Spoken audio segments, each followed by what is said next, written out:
بسم الله الرحمن الرحيم. الحمد لله وحده والصلاة والسلام على من لا نبي بعده.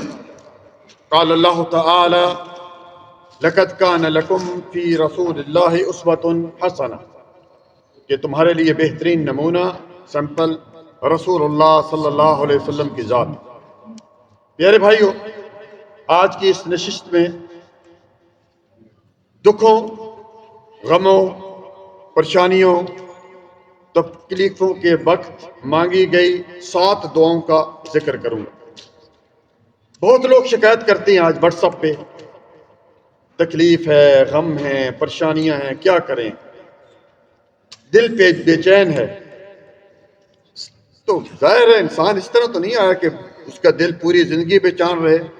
نبی صلی اللہ علیہ وسلم نے ہمیں ہر چیز بتا کے گئے ہیں، ہر طریقے سے رہنمائی فرمائی ہے۔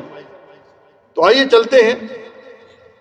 رسول اللہ صلی اللہ علیہ وسلم جب پریشان ہوتے تو کون سی دعا کرتے؟ صحیح الجامع صغیر کی حدیث نمبر 4770 ہے: یا حی یا قیوم برحمتک استغیث۔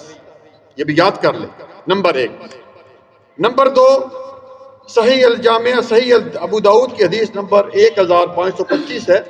آپ صلی اللہ علیہ وسلم نے سیدہ اسماء بن عمیس رضی اللہ تعالی عنہ کو تکلیف اور پریشانی میں ایک دعا بتلائی تھی۔ دعا کون سی تھی؟ اور چھوٹی چھوٹی دعائیں بھائی، چند سیکنڈ میں آپ وہ دعا پڑھ سکتے ہیں۔ وہ دعا کون سی تھی؟ اللہ اللہ ربی لا اشرک بہ شیئا۔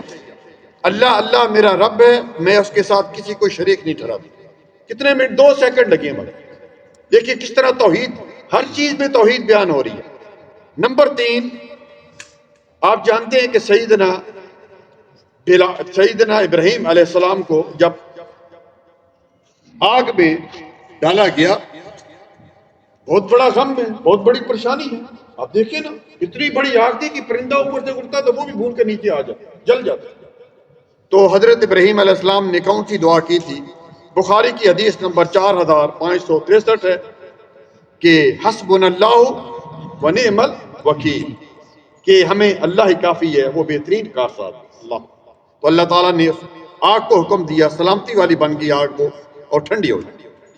اسی طرح پیارے بھائی، نمبر 4، رسول اللہ صلی اللہ علیہ وسلم نے فرمایا کہ میں ایک ایسا کلمہ جانتا ہوں کہ اگر کوئی شخص پریشانی یا دکھ یا غم میں وہ پڑتا ہے تو اللہ تعالیٰ اس کی پریشانی دور کر دیتے ہیں۔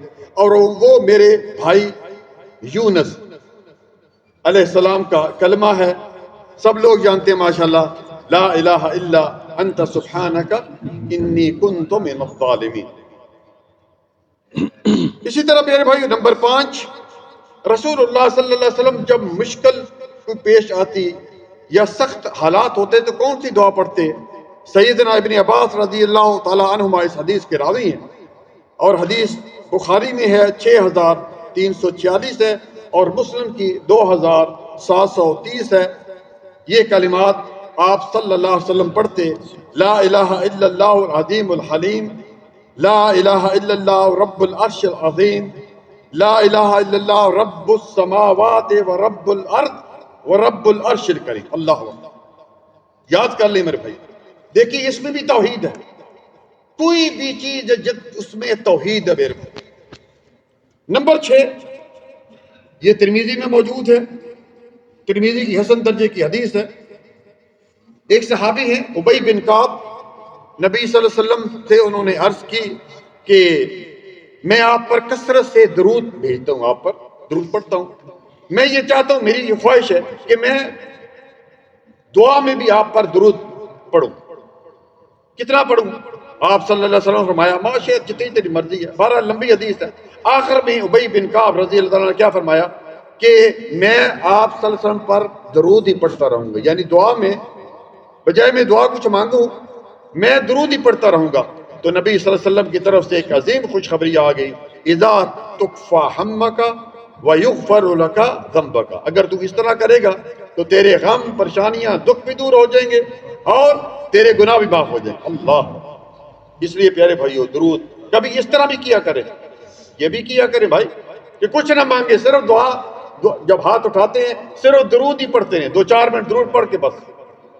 آگے چلتے ہیں پیارے بھائیو، نمبر 7، اور یہ دعا جو ہے آج آپ نے خطیب صاحب سے بھی سنی کہ غم اور فکر اور قرض اور سستی اور بخیلی، اس میں جو ہے وہ نبی صلی اللہ علیہ وسلم نے جو ہے سکھلائی تھی۔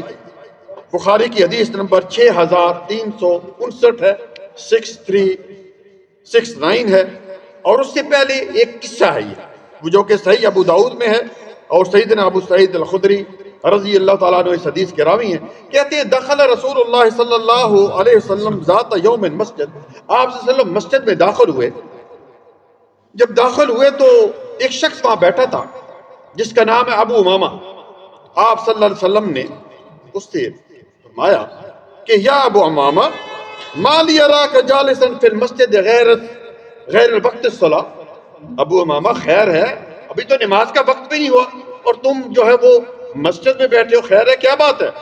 تو کہنے لگا اللہ کے رسول، سب کہیں صلی اللہ علیہ وسلم، غموں اور پریشانیوں میں گھرا ہوا ہوں، قرض تلے دبا ہوا ہوں، بہت قرض ہے۔ آپ صلی اللہ علیہ وسلم نے فرمایا کہ میں تمہیں کچھ کلمات سکھاتا ہوں، اگر وہ تو پڑھے گا تو تیرے غم پریشانیاں بھی دور ہو جائیں گی، اور جو قرض ہے وہ بھی اللہ تعالیٰ دور کر دے گا۔ اور پھر آپ صلی اللہ علیہ وسلم نے یہ دعا سکھلائی، اللہم انی اعوذ بک من الہم والحزن والعجز والکسل والجبن والبخل، الی آخر تک۔ بڑی پیاری دعا ہے پیارے بھائیو، تو ان دعاؤں کا جو ہے اہتمام کریں۔ لیکن آخری بات یہ کروں گا، ان دعاؤں کا فائدہ اسی شخص کو ہوگا جس کا عقیدہ توحید صحیح۔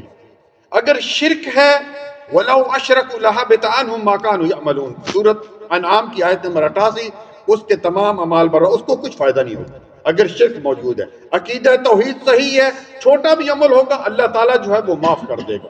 لیکن اگر عقیدہ توحید صحیح نہیں ہے، جو ہے وہ گلے میں یا علی مدد تعویذ پہنا ہوا ہے، ادھر کوئی دھاگا باندھا ہوا ہے، ادھر امام زامن باندھا ہوا ہے، ادھر اور لوگوں کو ادھر یا علی مدد یا غوث فقط مدد ان کو پکار ہے، اللہ کی قسم کچھ فائدہ نہیں۔